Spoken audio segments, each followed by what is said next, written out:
আসসালামাইকুম। আমি মোহাম্মদ শান্ত ইসলাম।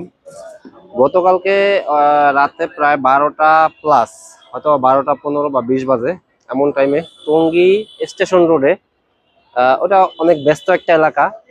আমরা সকলেই জানি যে টঙ্গী স্টেশন রোড থেকে একজন ছিনতাইকারী ধরে এই যে এই ফোনটা আমি পেয়েছিলাম। তো অনেকক্ষণ খোঁজাখুঁজির পরও এই ফোনের মালিক যে বাইকে আর পাওয়া যায় নাই। পরবর্তীতে কি করার, বাসায় চলে গেছি, কিন্তু এই ফোনের মধ্যে সিম না থাকার কারণে ওই সময় আমি ফোন দিতে পারি নাই।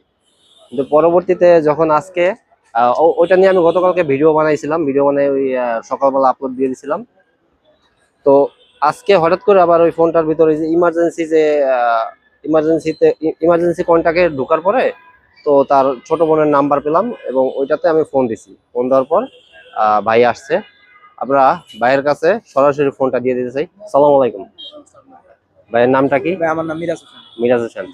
ভাই এই যে ফোনটা, এই যে ভাই আগে চেহারাটার সাথে মিলাই নেন, ঠিক আছে কিনা? চেহারা তো দেখা যাচ্ছে, ঠিক আছে, একদম হুবহু কিন্তু ভাই চেহারার সাথে মিলে গেছে। হ্যাঁ, আবার বললেন না যে ভাই ফোন আবার অন্য জনের। ভাই এই যে আপনার ফোন আপনার কাছে। জি আমার ফোন। এখন ভাই গতকালকে তো আপনার ফোনটা মানে ছিনতাই হয়ে গেছে। জি। এটা কোন জায়গা থেকে হয়েছিল? এটা স্টেশন রোড থেকে। টঙ্গী স্টেশন রোড থেকে। হ্যাঁ। পরবর্তীতে আমি তো আপনারা প্রায় 2 ঘন্টার মতো খুঁজছিলাম ভাই। আমি তো আশা ছেড়ে দিছিলাম যে ফোনটা ছিনতাই হয়ে গেছে, হ্যাঁ। এরকম সিম নাই। আমি তো আশা ছেড়ে দিছি, দেখলাম যে বাসের চিপায় ডুবে গেছে। আমি চিল্লাপাল্লা করে পরে চলে গেছি যে ফোনে আশা ছেড়ে দিছি, ফোন হয়তো পাবো না। তো আল্লাহর কি রহমত, এখনো বাংলাদেশে ভালো মানুষ আছে, ফোনটা ধরছেন, আপনার মতো একজন হাতে পড়ছে।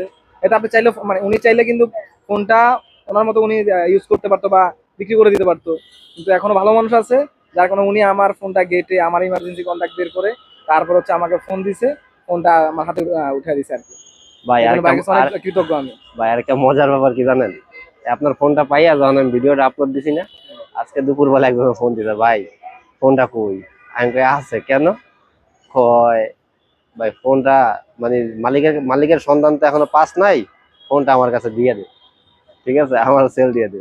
আমি বলতেছি ভাই, যদি এরকম মন মানসিকতা থাকতো যে তোর কাছে আমার ফোন সেল দিতে হইব, তাহলে তো আমি ভিডিওটা আপলোডই দিতাম না, বা আমি ওই ছিনতাইকারীর পিছনে কেন আমি দৌড়াবো? আমার কি স্বার্থ আছে এখানে?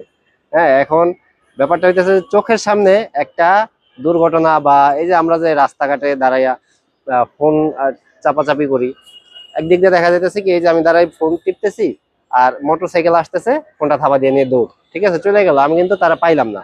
আবার এই যে এরকমই হইতেছে যে আমরা বাসের ডান পাশে রাস্তা, মানে ডান সাইডে যে সিট গুলো আছে, এখানে বসে আমরা ফোন চাপাচাপি করি, তখন মানে জানালা খোলা থাকে, ছিনতাইকারীরা কিন্তু এভাবেই টার্গেট করে।